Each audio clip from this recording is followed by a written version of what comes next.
Welcome to Lending Forward, a podcast where we're lending every bit of what we know to our listeners. From real conversations and lessons learned deep within the industry to education and forward thinking. Together, we're lending forward.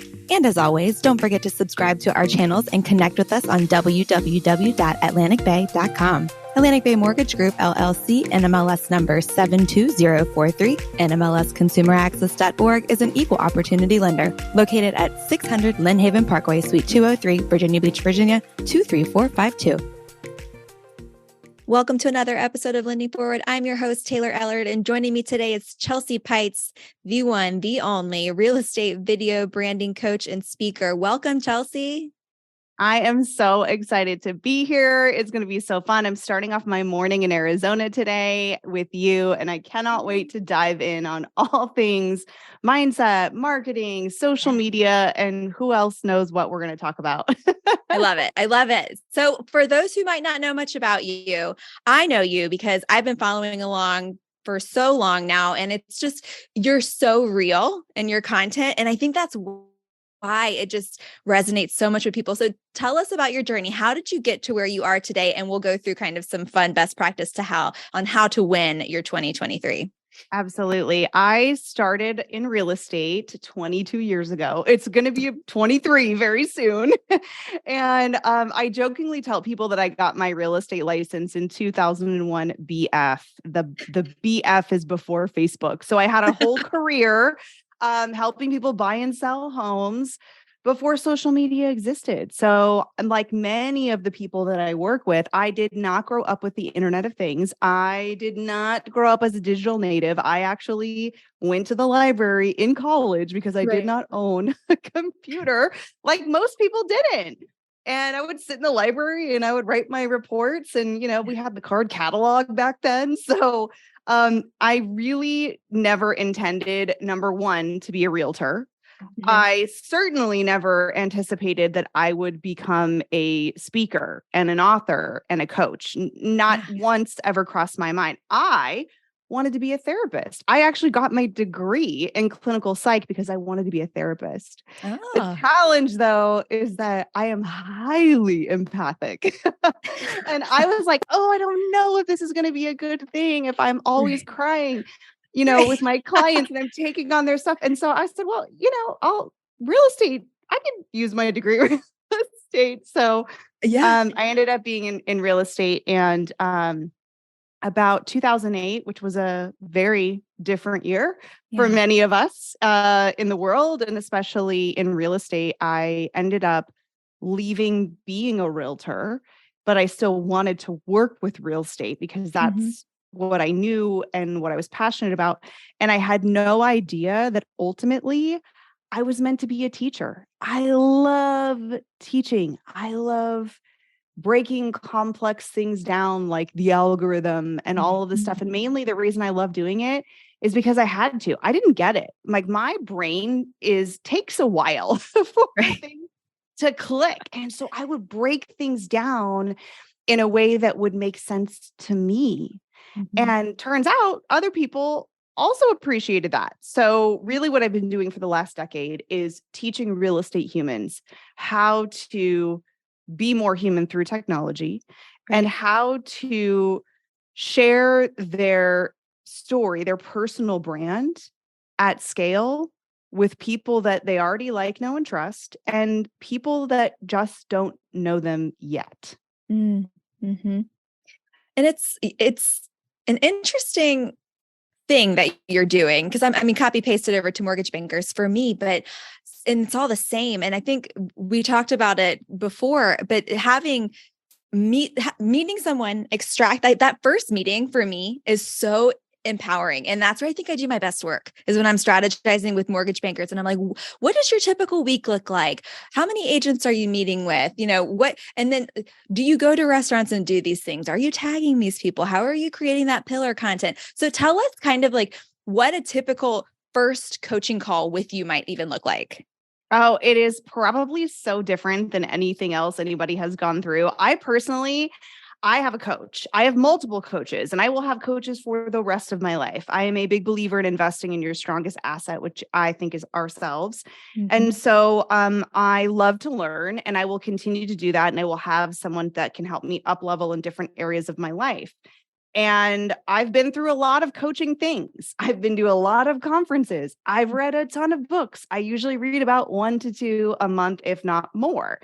And I'm telling you that story because I believe that my superpower in coaching is to work with the people that have gone through a lot of coaching and have said, you Mm. know what? I don't know. I just feel like this didn't quite click. Is it? And something's wrong with me because why is it working for other people? I'm a huge Right. believer that there's no copy paste. You just said it, copy paste template. It Right. has to have some flexibility. It has to work for you. It has to be sustainable. I am Right. not the kind of person that you're going to hear, here's exactly what to say, when to say it, post it on this day. Because for me, what happens is that I get so lost in the detail that I just don't want to even do the thing. When in Mhm. reality, my work is about mindset and about figuring out why people are so frustrated with their results on social media. So I'm going to tell you the secret that's not so secret because I tell everyone the reason that I see over and over and over again that people are so frustrated with results from social media because we do go to the conferences, we listen to the podcast, we get the books and all the things. Right. We're like, but everybody's just saying if I'm consistent, it's supposed to work, right? And I'm like, but wait, there's one missing thing that a lot of people don't talk about, and that's context. And the Mhm. context is how you make your content, the stuff that you're posting, that you're like, why isn't this working?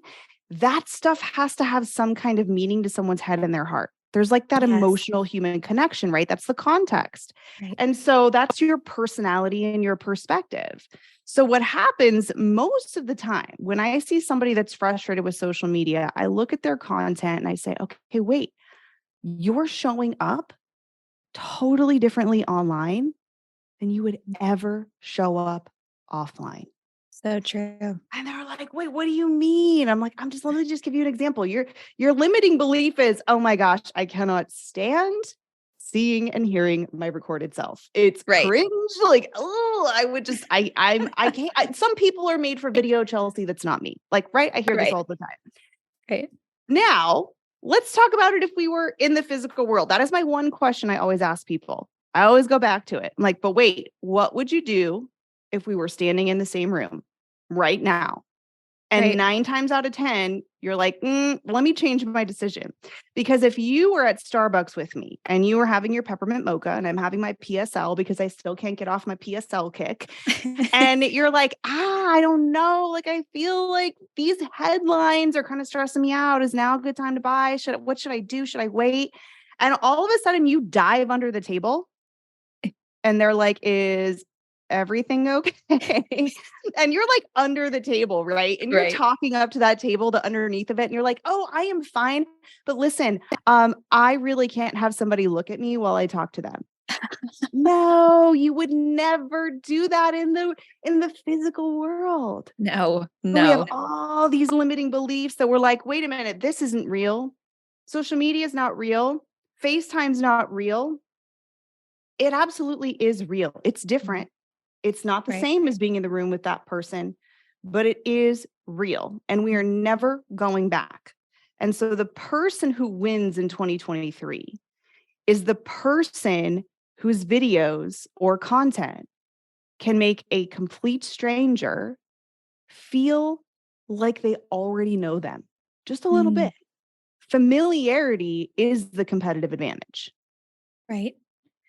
Ugh, it's so good. That's so good. And it is hard to coach that, but it's also one of the things it's ultimately up to that person. You have to just show through. And you said it, and you have to evoke that emotion. Like, yeah, my house is a disaster, but I'll be at your closing, you know? And be able to show that and show warmth, because that's the first impression someone's going to get from you, is not just, let me tell you, like, people talking at you. You don't want to talk at people. You want people to feel like, wow, she's a real human person, and it does show through her messaging. But it is hard to get past that that mindset. So how are you, or even to get out of your own way and open up the doors to the chaos a little bit, you know? And so where is it that you're kind of telling people or just giving people the power of like, your message doesn't have to always be infotainment. Like it doesn't always have to be that way. It could be an interwoven mix of like, hey, you're the fun mom and you're also or you're the mom that, you know, is the Pinterest mom or whatever you are, or you're, you know, the guy who, gosh, I don't know, wears the crazy ties, you know, something that evokes like, wow, that's something that's a part of that person. How do you coach that to show through? Because a lot of people are going to say, well, what makes me special? And how do you say, like, do you go to your best friends and you're like, hey, I want to start being more heavily focused on video content for 2023. What are when you think about Taylor, what do you think about? Is that how you kind of go into it, or lead us down that?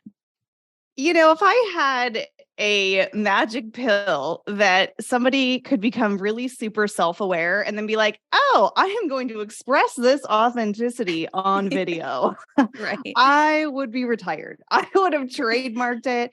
And Yeah. certainly, yes, we're going to talk about some strategies to embrace that. But you know, there's a couple of words that I hear, 3 words I hear all the time. And I'm sure your listeners hear it too every time they're going to a conference or wherever they might be learning. It's authenticity, which is like, oh, okay, well, you know what? It's not that easy to be Right. authentic on video. Okay. It's really something that you have to develop. And there's all the human things that go around it, the insecurities, the imposter syndrome, the innate need as humans that we do need to be validated, affirmed, loved, and belong. And now I'm putting myself out there and somebody may not validate me and they may not even say it, but what if they're thinking it, right? So authenticity is a word that's overused and underexplained. So is value. Because if I go to one more thing that's like, you've got to provide value. Yes, obviously, like tell me what that is. Because I'm having a little bit of a challenge with that. Like, what does that look like, right? And that's where you ask a lot of questions. It's really more, for me, coaching is more about asking questions than giving a recipe or a template. There's part of that. So value, authenticity are often thrown around all over the place. The other one that quickly became my least favorite word for this year was professional. And I'm going to air quote it, professional. Because a lot of people would say to me, yeah, I don't know. Like, why do I want to share a picture of me on my morning run? I don't know if that's really professional. Is that going to help me close more loans? I don't know about that. What is TikTok? Right. I don't know about that. So it's, again, a mindset. It's a question around what actually is professional.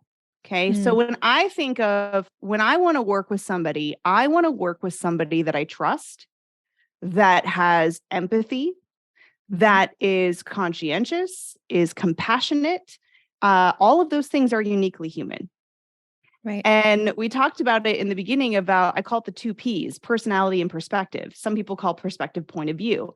Literally the only original content on the planet. Every mortgage and real estate piece of content has been made a million times over.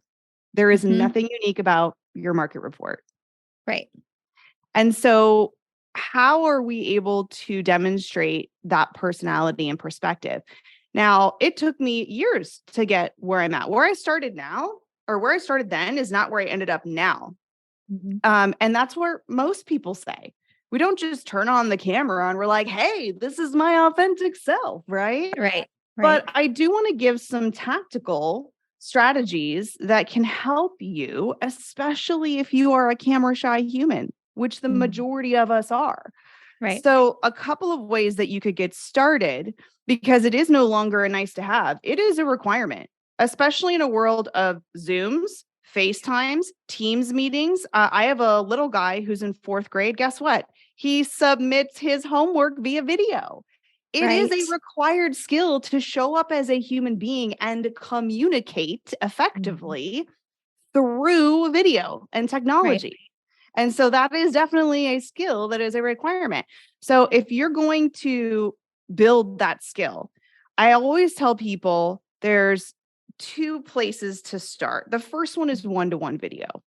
One-to-one video where you pull out your phone and you make a video for you, Taylor. And I'm like, oh my gosh, Taylor, I just saw that you got your new dog that you just adopted and rescued. Oh my gosh, so darling. Love that. And I love the name. Best wishes. Have a great new year, right? Maybe you posted something and I'm sending that. Maybe it's your birthday and I'm like, Taylor, oh my gosh, it's your birthday. I'm so excited for you, right?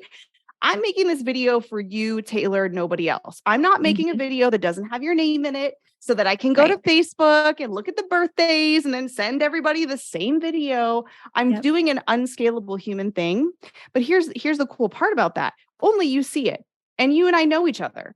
So it's not as uncomfortable as if I'm sending it out to the world. Also, because I'm talking about you and your birthday or thinking of you or thank you or gratitude or whatever it is.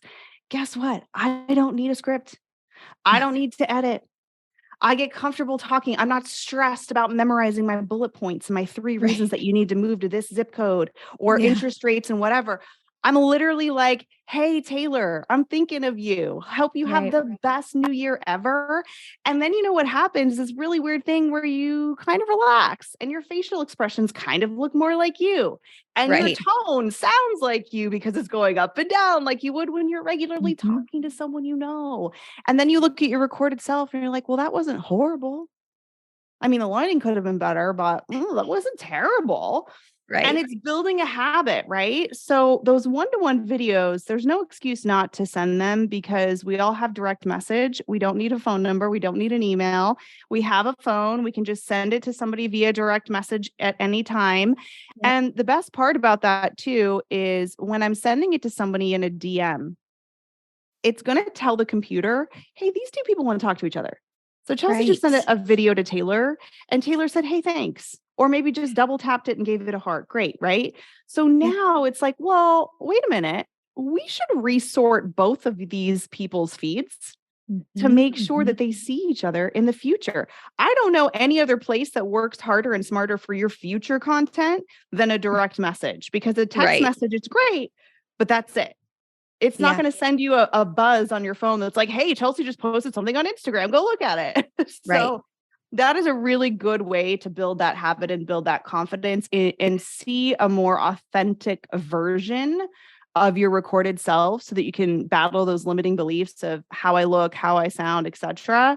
And then I would say from there, moving into stories, Instagram stories specifically, because that is a really helpful tool to empower you to start seeing content all around you, because that's the number one thing after fear of camera. I don't know what to say. I feel like I'm boring. Nobody wants to hear about mortgage stuff. Okay, well, stories, they want to hear about you. I know, shocking. I know. They want to see what you're doing. You know why? Because we're human and we like to watch people. It's people watching. Remember people watching in the old days before we had reality TV? Go to the mall, go to the airport. Oh, I love people watching, right? So it's going to help you start to see content in different ways. So those are 2 major challenges that people have that hold them back. And those are 2 simple ways that you can start working on those so that you can make the YouTube videos, you can make the TikToks, you can make the reels. That was amazing. I honestly think that just giving those 2 action items right now are just huge. And I think people really do live in that overthinking muck. And if they could just get started, we all live there. I mean, really, we do. And it's the fear of rejection or the fear of, like you said, somebody snubbing, but at least you're putting yourself out there. And, we all start somewhere. Everything does progress, so I can look back at stuff now and just be like, oh, Taylor, what was that? But we do it and we grow and we get better, and that's just normal. So I guess I love the direct message piece of it. I love that it's so tailored to your audience, and then the algorithms will pick that up. And then now it's, some back and forth. Right. And I just think if people's lives aren't as boring as they might seem. And it's so true. We do love to watch other people. And I did a poll the other day, and this as well as I do, but how are people consuming content? And so the reels, you would say, are for all of your buyers, your potential buyers, people who just like that music that's trending right now, what have you, or your cover photo. But reels are a great way to get in front of the masses. However, stories are for people you interact with and and those are more from a mortgage banker's perspective. Those are your agents, those are your buyers and or your past clients, right? So what would you say is a good healthy mix? And you knew this question was going to come, right? What is a good healthy mix of content? Be it reels, be it stories, posts, give us the 411. Absolutely. So the first thing I'm going to say is, what do you like? What brings you joy? Because I am all about protecting your mental health and your emotional energy, right? Mm-hmm. I already know people are thinking this is great, but I'm not a content creator. Yeah, ladies, Right. I actually work full time. And I don't have somebody to follow me around and do all of this all the time. And that's great and all. We believe in social media, but I can't do that. Right. I don't have the Mm-hmm. time. So yes, there's a lot of things that we can do to help you with that. But like the idea of creating reels or stories or content in general, that is one of the limiting beliefs that we have. And oftentimes it goes back to mindset about, well, what you schedule or make time for, you'll do. Mm-hmm. And if it's prospecting and you have a different mindset around it, well, would you rather cold call or would you rather make a 30-second video and post it and potentially have it seen at 2 a.m. while you're sleeping by people who don't even know you? Right. So the idea is exactly what you said. There is a completely different strategy between stories and reels. And we keep saying the word reels, but I just want to be very clear that it's short form vertical video. Reels Right. generally is associated with Instagram. It could be TikTok. It could be Yes. YouTube Shorts. Shorts. Right. Mm-hmm. And these videos are designed to be recommended to people who do not know you. Mm-hmm. So for Mm-hmm. the first time ever, since we've had mature platforms, because it's not 15 years ago when YouTube was a new thing. And now people are like, oh, it's so saturated. Well, guess what? They just changed all the algorithms in your favor. And now it's not how many people you have following you. It's not about how recent or how many times a day you've posted. It's about relevancy, which means you could have posted something 5 days ago or 5 weeks ago or 5 months ago, potentially 5 years ago. And when somebody is searching for that content, the algorithm is now going to show them the best content, the one that Mm-hmm. thoroughly answers the question. Yay, right? So, reels and short form video are ideally to go out to people who don't yet know you, that are targeted, that are interested in your topic. Mm-hmm. And those people hopefully will become new community members. Once they are new community members, the stories is where the secret sauce is. Right. That's where the conversions are. That is where you will get the bulk of your business, honestly, from stories. Could you get business from somebody coming to you from a reel? Of course, there's always things that happen like that. There's always anomalies. But as we know, at the end of the day, technology or not, it's a relationship based business, as are many things that we do, whether you're the product or whether you're selling a product. It's Right. about relationships. And that's where relationships happen, is in the stories, because it's so behind the scenes, unedited. Typically, you're seeing a human being in their surroundings, like their home or their office or their car. Mm-hmm. And there's something humanizing about that.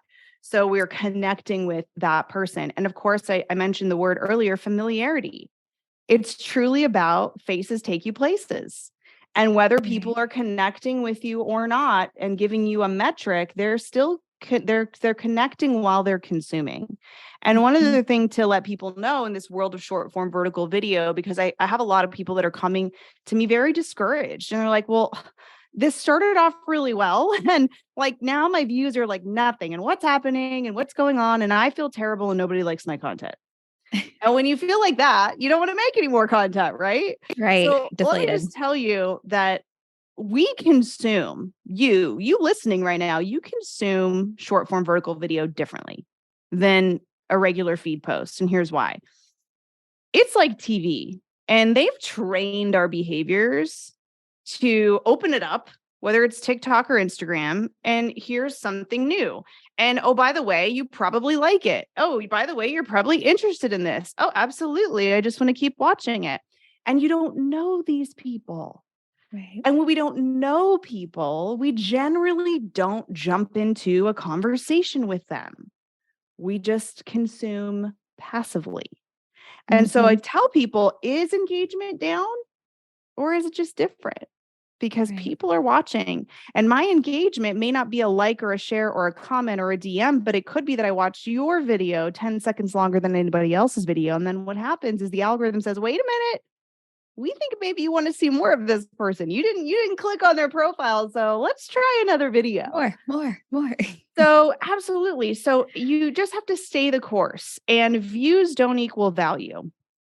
If you can answer the question of, if I make this video, could it help my potential client? Could it answer a question they may have? Great. Okay. Check mark. Is it something that you feel expresses something about your perspective, your personality, your brand, if you will? Excellent. And lastly, does it bring you any joy? Now, we can't get only stuck there, because if we did, I would just make funny videos all day long, which would be great because people would enjoy it. But I still need to talk about how I serve people, which is a coach, Right. which is a speaker. And so if I only make funny videos that never have my voice or my perspective, then people are not going to connect with me at an accelerated pace and see my expertise and what makes me unique. So yes, you need to have some joy. And yeah, you're probably going to have to make some videos that you're like, well, this one didn't get a lot of views because I'm answering a question about mortgage. That's okay, because somebody has that question and we want them to find that video. All it takes is one video and one person to reach out. That's how it Okay. happens. That's it. I know. I love it. I love this. Thank you so much for that, because I think people have these different conceptions of views don't equal value. And I think that's so true and so good, but it becomes the biggest debilitator, right? Past getting out of the overthinking video muck, right? This is the second worst thing. Like, oh my gosh, I'm done now. And I close the chapter of social in my book because I'm just not getting any interaction. But you're so true. And here's the other piece, and it's the caveat to all of this. People think that they're going to get all these leads out of social when you're like 3 weeks in. It takes years to build great content to where people are, and it might be like you said, from stories, but from a reel, it could take time. And I think there's that misconception to all of it that it's going to be instantaneous where you're getting deals done and the ROI proves itself immediately. That's just not the case, you know? Yeah, remember when I said my question I go back to every time, what would you do in the physical world? And the question is, what would you do if you met a bunch of people in a conference or in a meeting? Would you be upset that you didn't immediately get all of their business in a week? Right. Yeah, no, you actually have to create a relationship, right? Imagine that. Go So figure. it's the same thing, right? It's this mindset, really the crux of it is this mindset that social media isn't real, that social media, can easily be manipulated and hacked. Can it? Of course. But the idea is that I'm a human being trying to reach another human being. And when I'm doing things that aren't human or me, it's going to take a lot longer to create that level of trust, those human emotions. Remember, human is professional, Right. that somebody needs in order to make a choice to reach out to you. And in this world, it's something like, I don't even know if I'm getting this stat right, but it's some astronomical stat of 35 to 40 experiences with seeing your brand before people are even going to make a decision. That's a lot, right? And I'm not saying that to make people feel like, oh no, I have no chance. I'm telling you that to make you not feel discouraged. People are watching, they are seeing it. And we saw this so many times before COVID when you'd run into somebody at like the school pickup or the holiday party. And they were like, Taylor, oh my gosh, it's so great to see you. I just saw you were on vacation in Cabo. And you're like, you did?